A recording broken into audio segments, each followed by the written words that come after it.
আসসালামু আলাইকুম ওয়া রাহমাতুল্লাহি ওয়া বারাকাতুহু। আলহামদুলিল্লাহ, আলহামদুলিল্লাহি রাব্বিল আলামিন। ওয়াসসালাতু ওয়াসসালামু আলা রাসূলিহিল কারীম ওয়া আলা আলিহি ওয়া সাহবিহি আজমাইন। আল্লাহর দরবারে শুকরিয়া আদায় করছি যে মহান রাব্বুল আলামিন শত ব্যস্ততার মধ্য দিয়েও এই গভীর রাতে আল্লাহ রাসূলের জীবনী জানার গুরুত্ব সম্পর্কে আলোচনা করার তৌফিক দান করেছেন। এজন্য আল্লাহর দরবারে শুকরিয়া আদায় করছি আলহামদুলিল্লাহ। শ্রদ্ধার সাথে স্মরণ করছি সর্বকালের সর্বশ্রেষ্ঠ মহামানব, মানবতার মুক্তির দূত রাসূল করিম সাল্লাল্লাহু আলাইহি ওয়াসাল্লামের প্রতি সাল্লাল্লাহু আলাইহি ওয়াসাল্লাম। দুনিয়ার জীবনে আল্লাহর দ্বীনকে প্রতিষ্ঠিত করার স্বার্থে আমরা যারা ইসলামী আন্দোলনের কর্মী হিসেবে নিজেকে দাবি করি, ইসলামী আন্দোলনের কর্মী তো আমরা জন্মের পর থেকেই। আল্লাহ রাব্বুল আলামিন যেহেতু আমাদেরকে দুনিয়াতে তার ইবাদত এবং দ্বীন প্রতিষ্ঠার, খেলাফত প্রতিষ্ঠার জন্য দুনিয়াতে পাঠিয়েছেন, দ্যাট মিন আমরা জন্ম থেকেই আমরা ইসলামী আন্দোলনের ইসলাম প্রতিষ্ঠার কর্মী। যারা নিজেকে ঈমানদার, নিজেকে মুমিন হিসেবে দাবি করেন, তাদেরকে অবশ্যই আল্লাহর কিতাব অধ্যয়ন করার পাশাপাশি, তাফসীর গ্রন্থ অধ্যয়ন করার পাশাপাশি, আল্লাহর রসুলের হাদিস গ্রন্থ অধ্যয়ন করার পাশাপাশি আমাদেরকে আল্লাহর রসুলের সিরাত, আল্লাহ রসুলের জীবনী সম্পর্কে আমাদের জ্ঞান থাকা দরকার বলে আমি মনে করছি। আল্লাহ রসুলের সিরাত জীবনী থেকে আমাদের মূলত শিক্ষা অর্জন করতে হবে, যে শিক্ষার মধ্য দিয়ে আমাদের ইসলামী রাষ্ট্র পরিচালনা করার গুরুত্ব আমরা বুঝতে পারবো। ইসলামকে প্রতিষ্ঠিত করার সবচেয়ে গুরুত্বপূর্ণ আল্লাহ রসুলের যে আচরণ, আল্লাহ রসুল যাদের শত্রু মনে করতেন না, আল্লাহ রসুলকে তারা শত্রু মনে করতেন, তাদের সাথে তিনি কি ধরনের আচরণ করেছেন, তিনি ব্যবসায়ী হিসাবে কেমন ছিলেন, তিনি শ্বশুর হিসাবে কেমন, তিনি স্বামী হিসাবে কেমন ছিলেন, তিনি পিতা হিসাবে কেমন ছিলেন, এবং তিনি বন্ধুত্ব যা প্রতিবেশীর সাথে কি ধরনের আচরণ করেছেন, একজন রাষ্ট্রনায়ক তিনি ছিলেন, তিনি রাষ্ট্র পরিচালনা করেছেন, তিনি কিভাবে রাষ্ট্র পরিচালনা করেছেন, এই বিষয়গুলো জানার জন্য আমাদেরকে আল্লাহ রসুলের সিরাত গ্রন্থ থেকে শিক্ষা নেওয়া প্রয়োজন বলে আমি মনে করছি। আউযুবিল্লাহি মিনাশ শাইতানির রাজিম। বিসমিল্লাহির রহমানির রহিম।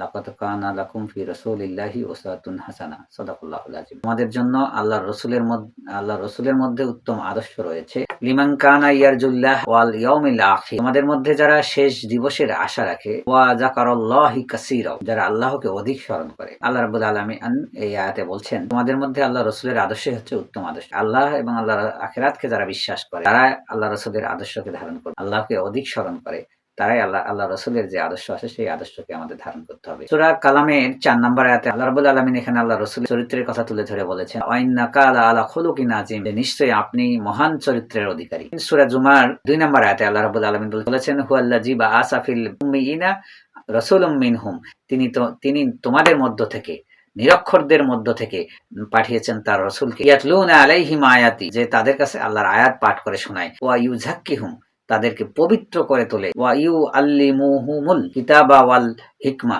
যিনি তাদেরকে কিতাব, আল্লাহর কিতাব এবং হিকমা শিক্ষা দেয়। এখানে হিকমা বলতে আমরা কৌশলকে বুঝি, অ্যাকচুয়ালি কৌশল হয়, এবং এটা যদি আমরা ভালোভাবে বুঝতে চাই তাহলে আল্লাহ রসুলের সুন্নতকে বোঝানো হয় আর কি। ইন কানা মিন ক্বাবলু লাফি দালালিম মুবিন, ইতিপূর্বে তারা গোমরাহির মধ্যে ছিল। এই আয়াতে আল্লাহ রাব্বুল আলামিন বলেছেন যে ইতিপূর্বে যারা গোমরাহির মধ্যে ছিল তাদের মধ্য হতে আমি আমার রসুলকে পাঠিয়েছি, এবং তিনি মানুষকে, মানে আমার আয়াতকে পাঠ করে শোনায়, এবং তিনি মানুষকে আল্লাহর কিতাবের শিক্ষা দেয় এবং হিকমা শিক্ষা দেয়। নিশ্চয়ই তারা একসময় গোমরাহির মধ্যে ছিল। আল্লাহ রাব্বুল আলামিন সূরা ইমরানের ৩১ নম্বর আয়াতে বলেছেন, কুল ইন কুনতুম হিব্বুনাল্লাহ ফাত্তাবিউনি, হে নবী আপনি বলে দিন, যদি তোমরা আল্লাহর ভালোবাসা পেতে চাও তাহলে আমাকে অনুসরণ করো। আল্লাহ রাব্বুল আলামিন এই কথা বলেছেন যে যদি তোমরা আমার ভালোবাসা পেতে চাও তাহলে তোমরা অবশ্যই আল্লাহর রসুল অনুসরণ করো।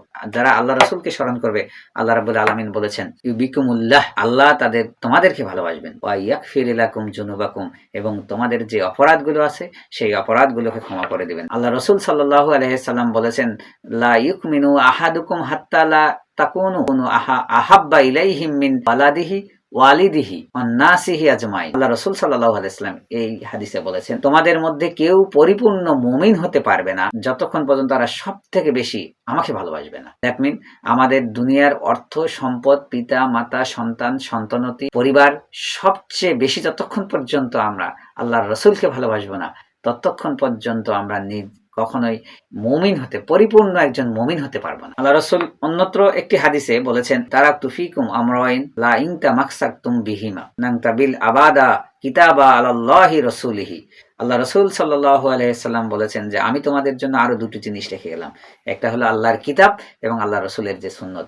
এই দুটো জিনিস যদি তোমরা আঁকড়ে ধরতে পারো তাহলে পরে তোমরা কোনোদিনও গোমরাহি এবং পথভ্রষ্ট হবে না। এ থেকেই প্রমাণিত হয় যে আমরা আল্লাহর রসুলের আদর্শকে ধারণ করেই আমাদেরকে মুমিন হিসেবে যদি আমরা নিজেকে দাবি করতে চাই, আমরা যদি কোরআন সুন্নাহ ভিত্তিক রাষ্ট্র পরিচালনা করতে চাই, আমরা যদি কোরআনের সঠিক জ্ঞান অর্জন করতে চাই, আমরা যদি কোরআনকে যদি আমরা বুঝতে চাই, তাহলে আমাদের বেশি বেশি অধ্যয়ন করতে হবে এবং আল্লাহ রসুলের সিরাত জীবনী থেকে আমাদেরকে শিক্ষা অর্জন করতে হবে, আল্লাহ রসুলের সুন্নত থেকে আমাদের শিক্ষা অর্জন করতে, তাহলেই পরে আমরা সঠিকভাবে কোরআনকে বুঝতে পারবো, ইসলামী রাষ্ট্রের গুরুত্বকে আমরা বুঝতে পারবো। যদি আল্লাহ রসুলকে অনুসরণ করতে চাই তাহলে আমাদেরকে ইসলাম প্রতিষ্ঠার গুরুত্ব সম্পর্কে আমাদেরকে জানতে হবে। আমাদের সমাজে অনেক নেতাকর্মীরা দুনিয়াভি স্বার্থের জন্য এক এক সময় এক এক ধরনের কথা বলে আসছে। আমরা নিশ্চয়ই জানি, অনলাইনে আমরা দেখতে পাচ্ছি।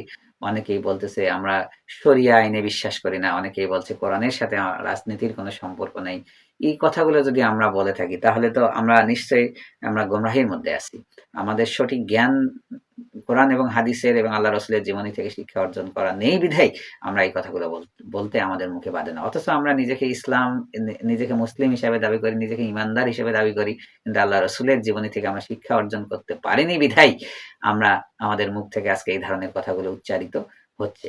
আমি চেষ্টা করব, আল্লাহ রাব্বুল আলামিন আমাকে যতটুকু জ্ঞান দিয়েছে এবং আল্লাহ যদি তৌফিক দান করে তাহলে আমি সঠিক তথ্যভিত্তিক আল্লাহ রসুলের জীবনী সম্পর্কে আলোচনা নিয়ে আসবো ইনশাআল্লাহ।